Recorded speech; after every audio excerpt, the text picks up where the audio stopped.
Cabbage పచ్చడి. First క్యాబేజీని సన్నగా తరిగి ఉప్పు నీళ్ళలో వేసి నానబెట్టుకోవాలి.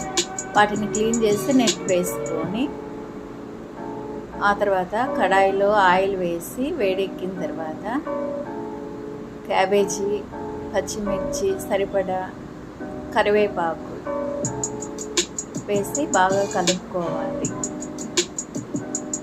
తర్వాత పసుపు, ఉప్పు వేసి కలపాలి.